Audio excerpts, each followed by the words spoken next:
Hey everybody, I'm Ryan. Today we're going to look at the top 10 most expensive Phyrexia All Will Be One cards. The cards that when you open your booster packs, you're going to be hoping to open. What are the chase cards? And why? Let's do it. First off, the most expensive card in the set is Elishnorn, Mother of Machines. This is a 5-mana legendary creature, Phyrexian Praetor 4/7 with Vigilance. And says, if a permanent entering the battlefield causes a triggered ability of a permanent you control to trigger, that ability triggers an additional time. Permanents entering the battlefield don't cause abilities of permanents your opponent control to trigger. So this card is, at its base form, is $50.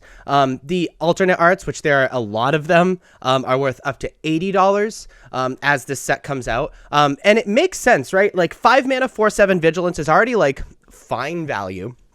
And then also it's like a hate card for your opponent and can turn on like special things for your deck and make things even better in your deck. And that's just like a really, really impressive thing to do. There was a Torpor Orb Angel way back when that was smaller, had flying, and was 4 mana.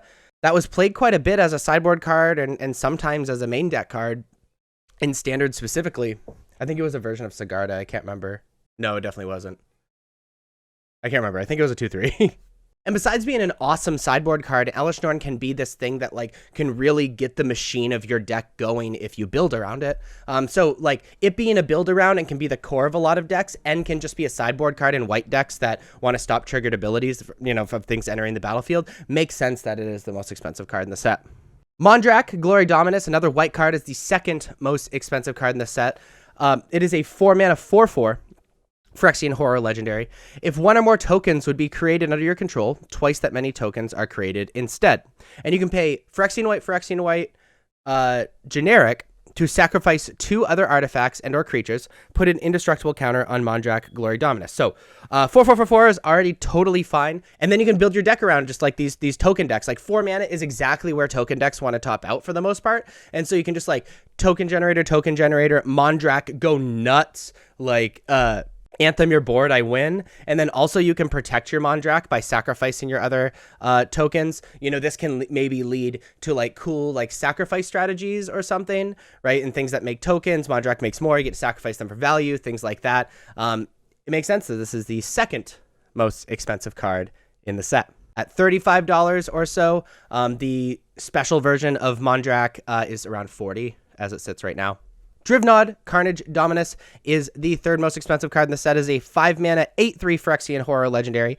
If a creature dying causes a triggered ability of a permanent you control to trigger, that ability triggers an additional time. And you can pay 2 Phyrexian Black to exile 3 creature cards from your graveyard, then put an indestructible counter on Drivnod, Carnage Dominus.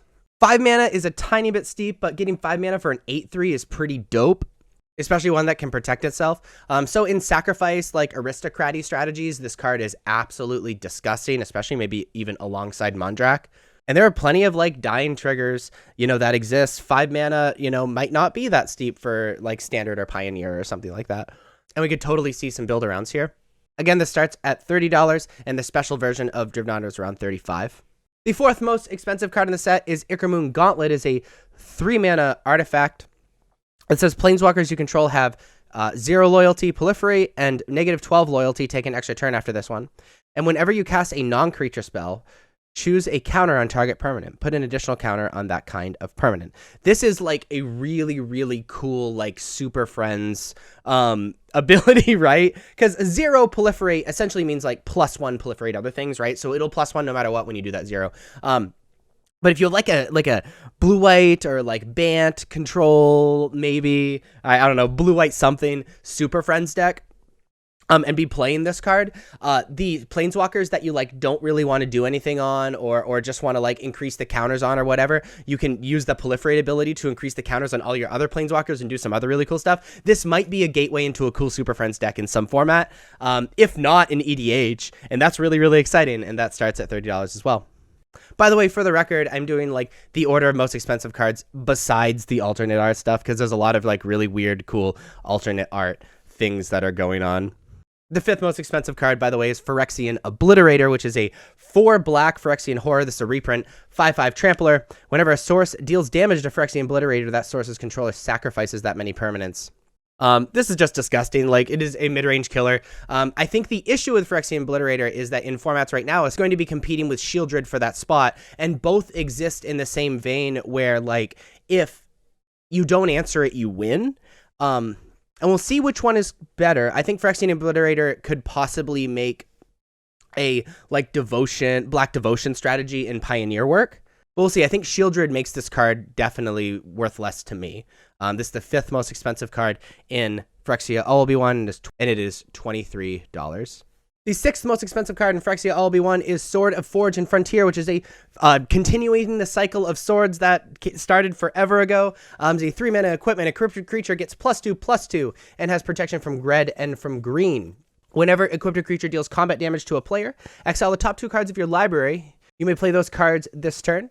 And you may play an additional land this turn. This really embodies the red and green colors in Magic, and it's really exciting to continue that cycle of swords. I think a part of this is going to be, like, it's expensive because of, like, you know, the nostalgia factor of the swords. And a part of this is this might play a factor in Standard, you know? I mean, the swords were very good in Standard before. I don't think Eternal formats or even Pioneer are hurting for swords right now, but we could see this being a real player in Standard, and especially in, like, EDH and stuff like that. It is $23 as well. The 7th most expensive card in Phyrexia All-Will-Be-One is Zopendrel Hunger Dominus. It is a 7-mana 5 and 2 green Phyrexian horror. This is, again, continuing the, like, Phyrexian God cycle. As Reach is a 4/6. At the beginning of each combat, double the power and toughness of each creature you control until end of turn. That is disgusting. It's a good thing it costs 7 mana. And it has 2 Phyrexian green to sacrifice 2 other creatures and put an indestructible counter on them. I don't know if this card will see a ton of competitive play. I think there are better things to be doing with 7 mana, especially if you already have a big board. Like, even in the Elves deck, like, Craterhoof Behemoth is even better. Maybe this will find its way into the Pioneer Elves deck, but I'm not 100% sure. I think this is expensive because it's, again, a part of that guard cycle, and it's kind of hard to value those cards, where at the same time, like, cards like this are obviously always good in EDH. It is listed right now at $23. The 8th most expensive card, and actually kind of tied in 7th, is Tucathal Inquiry Dominus. It is a 4-mana, 2 blue, 2 colorless Phyrexian horror, 3/5 with flying, and instead, if you would proliferate twice instead. And for 2 Phyrexia blue and 1 generic, remove 3 counters from among other creatures, artifacts, and planeswalkers you control, and put an indestructible counter to protect them. This is kind of cool, right? It's possible a, like, blue, green, blue, black, you know, Sultai-ish proliferate control deck could get really, really good in Standard or maybe even Pioneer, and it could be on the back of this card. It's listed at $23. The 9th most expensive card is the red Phyrexian God, is Solfim Mayhem Dominus. It is 2 red and 2 generic Phyrexian horror, 5/4. And if a source you control would deal non-combat damage to an opponent or a permanent an opponent controls, it deals double that damage to that player or permanent instead.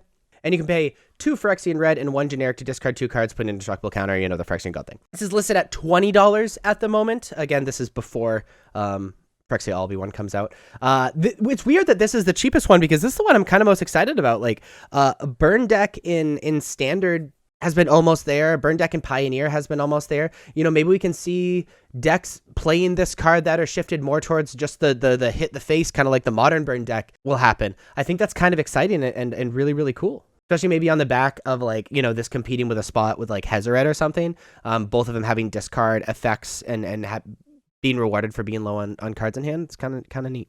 And the 10th and final chase card in Phyrexia All-Will-Be-One, as far as normal cards go and not the alternate arts and stuff like that, is Nissa Ascended Animus, is 3 and double green and double Phyrexian mana. So 7 mana total, is completed, which means if you pay the Phyrexian mana with life, it enters with 2 less loyalty counters on it. It paid at full retail, it starts at 7 loyalty, but could be as far down as 3 loyalty if you only use it for 5 mana. This +1 is create an XX green Phyrexian horror creature token where X is Nissa's loyalty. -1 is destroy target artifact or enchantment, and -7 is till end of turn creatures you control get +1/+1 for each forest you control and gain trample. So we talked about like elves payoffs. This is totally a good elves payoff. You already have a bunch of forests. You know, you get to just like have a ton of mana, play this for 7 mana, minus immediately kill your opponent because everything gets huge. That's really cool. So like a go wide mana dork strategy like elves, this could benefit from. I think the +1's awkward because like you can make giant Phyrexian horrors, but when Nissa dies, they die, which I hate. But I think this card is going to be like an excellent payoff in decks. We'll just see if it needs to be a build around or if it's powerful enough to just exist on its own. They're the top 10 before Phyrexia All Be One comes out, the top 10 chase cards, the cards you're going to be looking for as you open these packs when the set comes out. If you like videos like this, please be sure to like and subscribe. Check me out on social medias. Links are above me and in the description. Thank you so much for watching. I'll see you next time. Bye-bye.